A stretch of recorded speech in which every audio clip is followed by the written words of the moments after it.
Hey loves, this is Andrea Michelle, and you're listening to the Finding Bliss podcast, episode number 84. Today we're going to discuss the beauty of being triggered. Let's get into it. We've all heard how different sciences and religion are, but are they really that different? In Finding Bliss, we'll explore how the rules of attraction really don't change between the two. Andrea Michelle, certified life coach and program creator, will show you how to find the perfect happiness you crave in the midst of chaos. We'll explore how you can create your own happiness and ignore the negative external factors in your life. We're so excited that you're joining with us in our journey to Finding Bliss. Hey loves. Welcome back to the Finding Bliss podcast. And if you are new around these parts, welcome. I am so very glad that you are here. I'm glad you decided to hit play. I'm glad you decided to download this episode. I'm glad you decided to listen. And I want you to know that I thank you so very much for your presence. I want you to know that I can feel you. I know that I'm recording this and I cannot see you, but I want you to know that I feel you. I feel your energy. I feel your passion. Just know that I truly feel you, and I'm honored and I'm so grateful for your presence. So today I'm just going to get right into today's episode because it's one of those topics that I spoke about it. I did a Facebook Live about it, but it just won't leave me alone. The idea of this topic, it just won't go away. And so that means that there are more people who need to hear this. And I know that not everyone is on Facebook. Like, I have listeners who aren't on Facebook or Instagram. The only way that they hear what I have to say is truly through podcasting. And so I am going to share this with you. Again, I've shared it on Facebook Live, but I want to share it again. I want to talk to you about being triggered. Because, we live in this society where when something happens, we want to make sure you let people know that they can be triggered. Or, on Facebook, they'll put a post out there and in big capital letters, it'll say trigger warning, and then it'll go on to whatever it is it's going to say. I want to let you know that I don't look at being triggered as if it's a bad thing. I don't look at being triggered as if it's a negative thing. And as a matter of fact, I think being triggered is extremely beneficial for you, because when you are triggered, that's an indication to you and for you to let you know that you have some unresolved issues. Okay? I want to say that again for the folks in the back of the room. When you are triggered, when something happens outside of you and it triggers an emotional response from you, that is an indication from God, Holy Spirit, Source, Universe, that you have some issues that you need to resolve.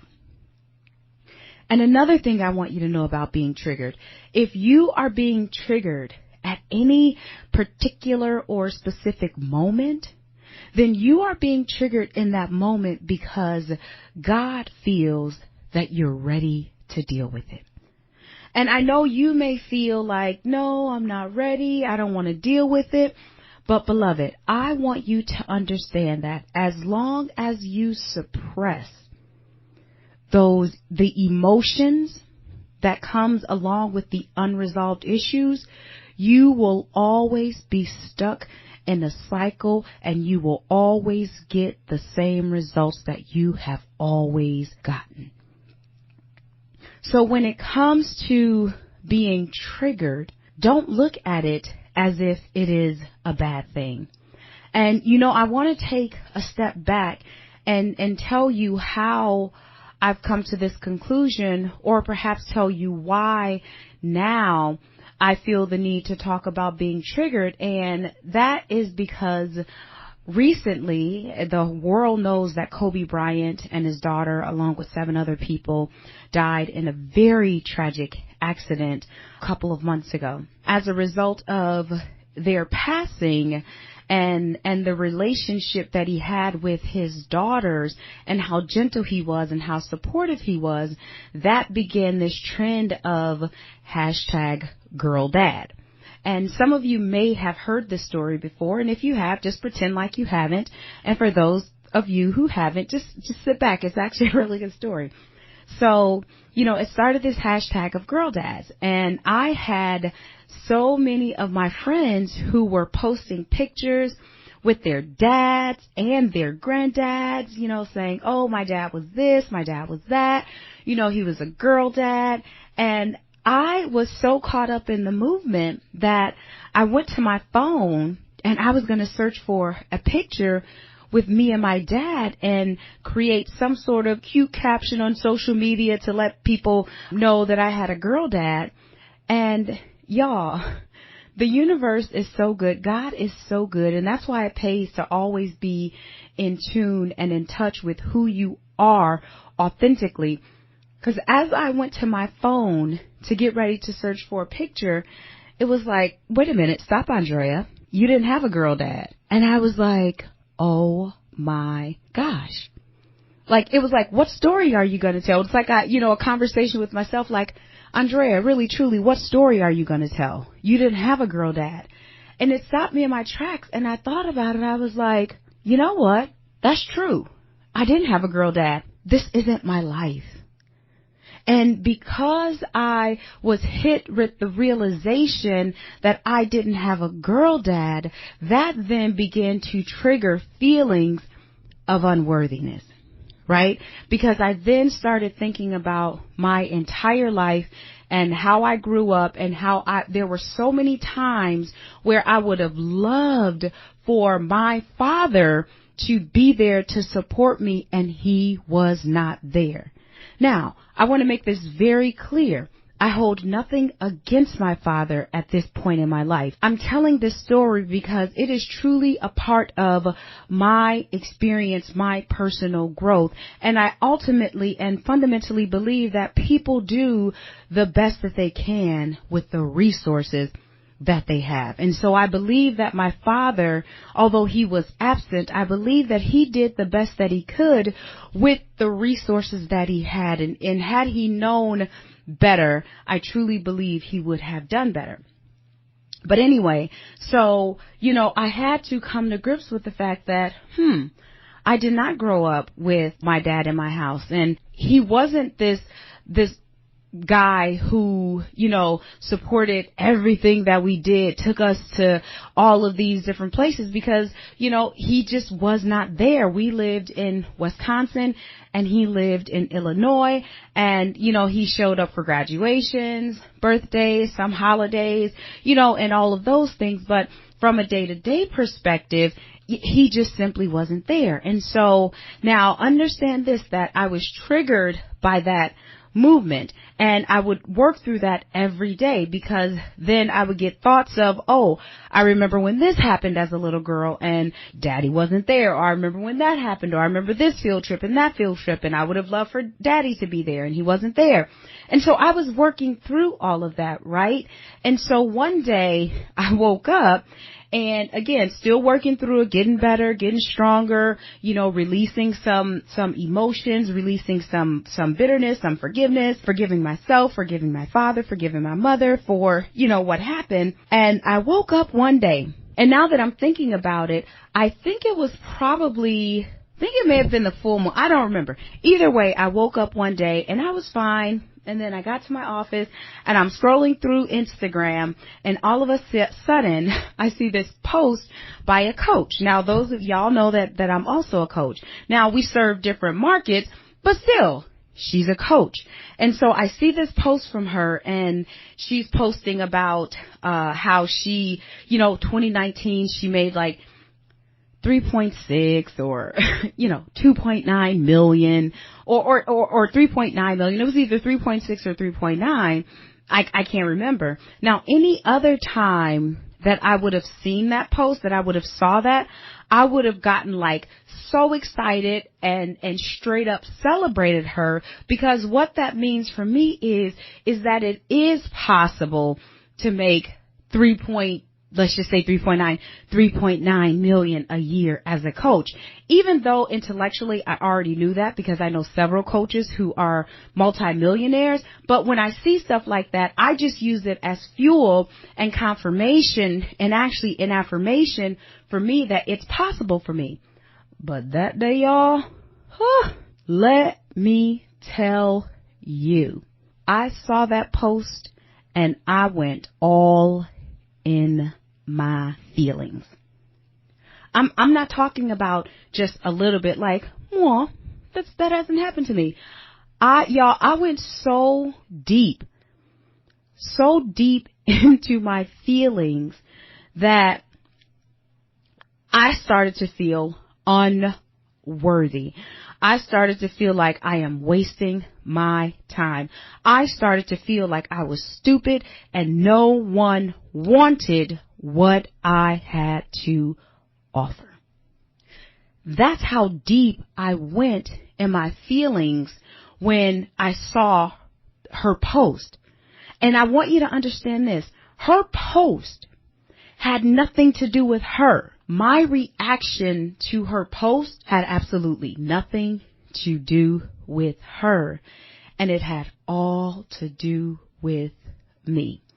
So I saw that. I went deep into my feelings, but of course I'm in the office and I have to get my kids from school, so carry on. So I go on throughout the rest of my day, and I get my kids from school. I come home and prepare my daughter. My daughter prepares for swimming, which my husband takes her to her lesson.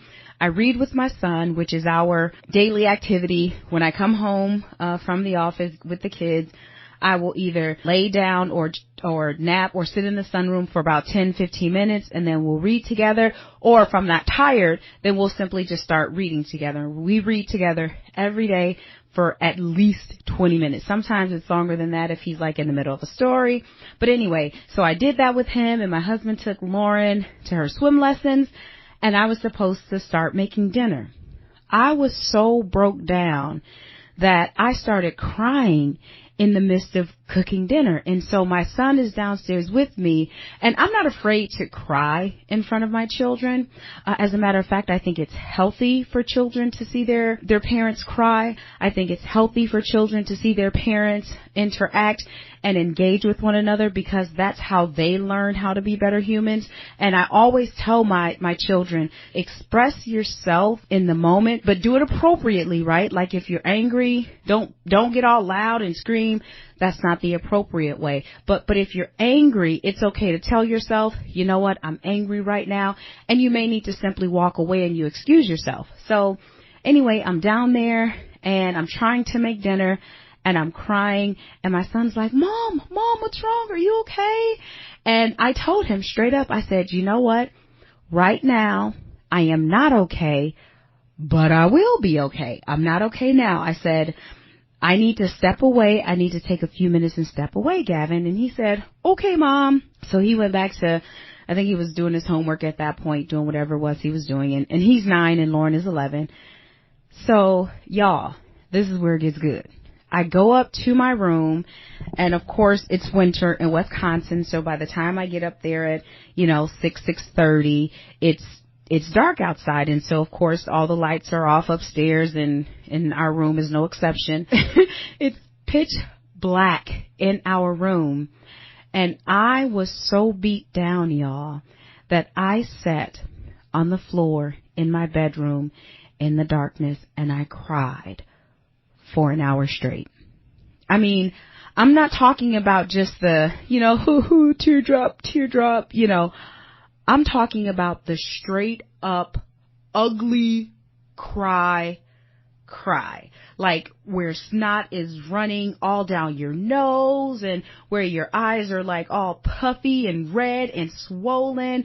And I just remember being up there and I was crying.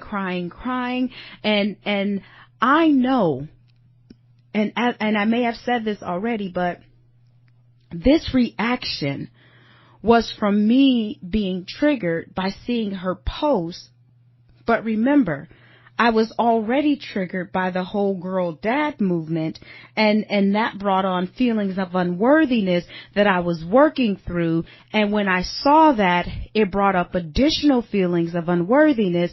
And so I let all of that, the feelings of unworthiness, come over me. I let all of the darkness that was associated with the feelings of unworthiness come over me. And whatever thoughts I was feeling in that moment, I allowed myself to think those thoughts. You know, the thoughts of like, oh my gosh, Andrea, you know, nobody wants what you want. And I just went there and I let the darkness overtake me. Because here's the thing that you need to know about darkness. Darkness is not a real thing. Darkness is the absence of a thing. And the absence was light, or the absence is light. Just like fear is an illusion, it's not a real thing, it's the absence of a thing. And that thing that is missing is love. And so, you know, on an unconscious level and at a very high level, I understand that. And so I am not afraid to, when the time comes, I am not afraid to step into the darkness, to step into the shadow, because I know that the only way to get over something is to actually go through something. And so I sat in my room on the floor in darkness, and I let it overtake me, knowing that the light is always in me, that I am the light. And I went through all of that. And of course, it brought up so many memories, and every memory that came to me during this hour that I sat on the floor went back to my childhood, y'all. And I'm talking about memories that I hadn't thought of since it happened to me in childhood. Things that I had completely forgot about that happened to me. Let me tell y'all, this experience, let me tell you this. This experience was so deep for me that it brought up the memory of when I was 5 months old came into my mind. And I remember this is probably well over 20 years ago, maybe 25, 30 years ago. My mother told me a story, and she said that when I was 5 months old, that I got so sick and I had a fever that was so high. I think she said it was maybe 106, 107, that they rushed me to the hospital, and the doctors did not know what was wrong to me. And they did a spinal tap on me at 5 months old, y'all, because they didn't know what was going on. And come to find out, I had a really bad cold and a yeast infection at 5 months old, right? So my mother told me this story. I hadn't thought about this story in 20, 25 years, y'all. But in that moment, that memory came back to me. And you know what that memory did for me? Just like I was triggered by feelings of unworthiness, and I let the darkness take over me. That memory of being 5 months old, having a fever so high and almost dying, y'all. Almost dying. The doctors didn't know that if I was going to make it. That triggered the light moments. That triggered the light switch. That triggered feelings of gratitude. That triggered feelings of purpose. That triggered feelings of passion, because then I understood that, wait a minute, I am here for a reason. And so before that hour was up, y'all, I began to offer up gratitude. And I said, thank you for this experience right now. I said, thank you for all of the tears that I have just shed. I said, thank you for every thought of unworthiness that I just let come over me. I said, thank you for knowing and believing that I am strong enough to handle whatever it is that is laid before me. And I began to offer up gratitude. And as I began to offer up gratitude, the energy shifted and it became lighter and lighter and lighter. And by the time I was done with that experience, y'all, I was a new person. And right now I can tell you that I no longer have those feelings of unworthiness. Why? Because I was triggered and I went through them. And I sat with those feelings of unworthiness. And I didn't try to avoid them. I didn't try to pretend that something was when it wasn't. I didn't try to create or make up a story associated with those feelings. With feeling unworthy. Me. Get this, y'all. Andrea. The number one purpose educator in the world. I was triggered, and that led to feelings of unworthiness. And so I know that if this has been my experience, I am a certified life coach. I have my MBA. I'm a certified NLP practitioner. I've studied, I've worked with clients. I spend time at least 30, 40 minutes, sometimes longer, every day in prayer and meditation. So I know exactly who I am, but yet I had to deal with feelings of unworthiness. And so I'm saying to you, beloved, that when you are triggered, don't look at it as if it is a bad thing. Don't look at being triggered as if it's a negative thing. Don't try to avoid being triggered. Instead, when you are triggered, if you want to get over that thing that's holding you back, then you have to be willing to go through it. And understand that the reason why you are triggered in this moment is because God, Holy Spirit, universe, Jesus knows that you are capable of dealing with it right now. Because if you were not, you would not be triggered. You wouldn't see it that way. So I want to encourage you. Instead of looking at being triggered as if it's a bad thing, look at it as a blessing. And look at it as an opportunity for you to grow. And to receive all of the things that you need to live and to manifest an amazing life. See, some of you want to manifest all of these big dreams, homes, cars, and all of this, but your life is a hot mess. You have all of these weeds, all of these unresolved issues in your life, and it is not until you deal with the unresolved issues that you will begin to truly see the manifestation of a life you want to live.